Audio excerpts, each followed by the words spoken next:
Hey, all you cool cats and kittens. Today we are going to do a different story time with Mrs. Weaver. This is Pale Mail. It's a first lesson. It's in our text collection, so those big green books we would usually come around and hand you, it's in there. But since I can't hand you a physical copy of the book, you're stuck with story time with Mrs. Weaver today. Your teacher may have also posted a copy of the book in your Google Classroom in the classwork tab through Pearson Realize. So if you would rather read this to yourself, no hard feelings. I'm fine with that. But just in case you would like it read aloud, here I am. So we're going to read pages 28 through 37 today. That's our first lesson. And our essential question is, how do readers identify relationships and interactions in text? And how do writers develop a topic? So we've talked about this in class. We've talked about interactions. So if you interact with your friend, how I interact with your friend may be different. I'm a teacher, they're a student. And for you, they're your best friend. So you're going to interact in a different way. So how do you identify those relationships when you're reading? You can't read their body language. So what are some other tools and resources you can use? And then how do writers develop a topic? How do they get one thing and stick to it? Because I'm sure you've all told stories and halfway through you're like, what was I talking about? I don't remember. Not that we ever do that. So our Cornell Note questions today, there are only 3 and your summary. Now this is very important.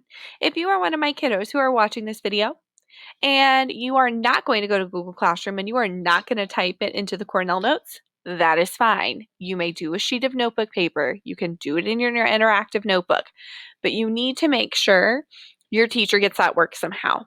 So even if it is you take a picture with your phone and you email it to her, or you take a picture and do it through Class Dojo, just some way that your teacher knows you're doing your work, because otherwise we can't mark it off.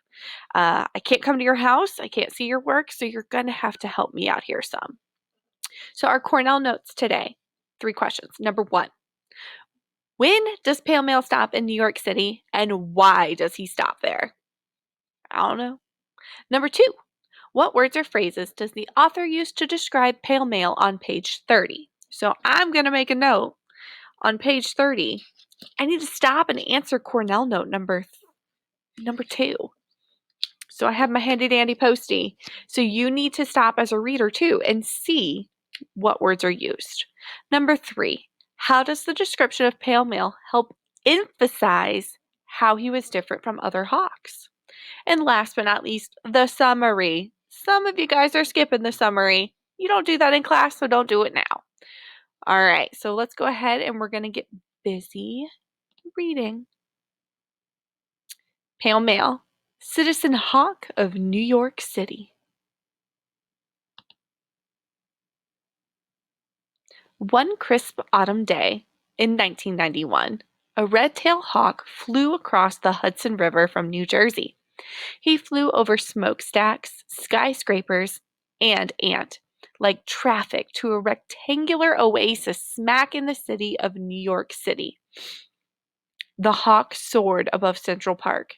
He surveyed the trees, the small lakes, the tall buildings on all 4 sides, and with his keen hawk vision, he spotted lunch. So many plump pigeons and rats and squirrels. So this is Central Park right here.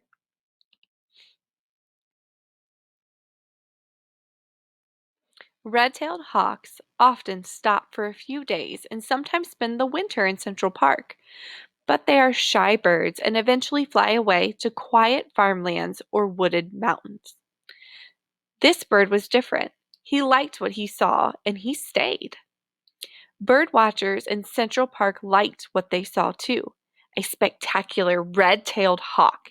He loomed large in the city with a wingspan of 4 feet, and his unusual coloring, beige rather than dark brown, with breast and belly feathers nearly pure white, made him easy to track. So that is page 30, I believe. I feel like they give some very specific details about him. I don't know about you, but I might want to write some of those down. Their bird watchers named him Pale Male and kept notes on him daily.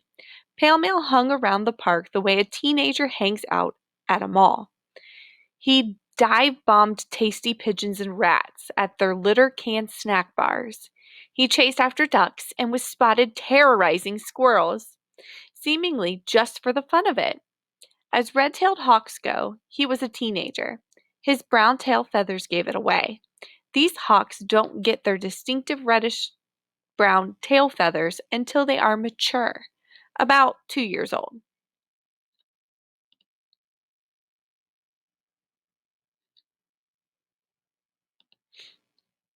Pale Male thrived in his new home, and the birders were thrilled that they began courting another redtail. Day after day, they performed an aerial ballet of circling and swooping in unison over the park until, young as he was, Pale Male won her as his mate.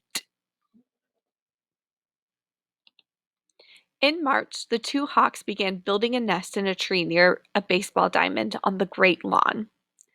This was the first time the hawks had nested in the park since it opened in 1858.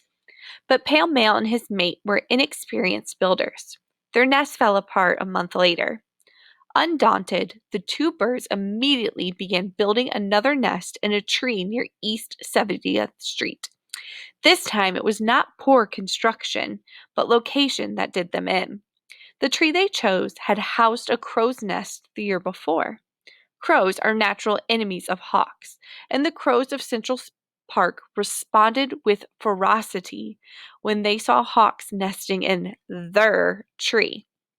Flocks of screaming blackbirds harassed the two hawks every time they left their nest. Finally, Pale Male's mate became so disoriented the Audubon Society. Her wings were badly broken, and she was taken to a hawk rescue center in New Jersey. Did you guys see that coming? Because I didn't.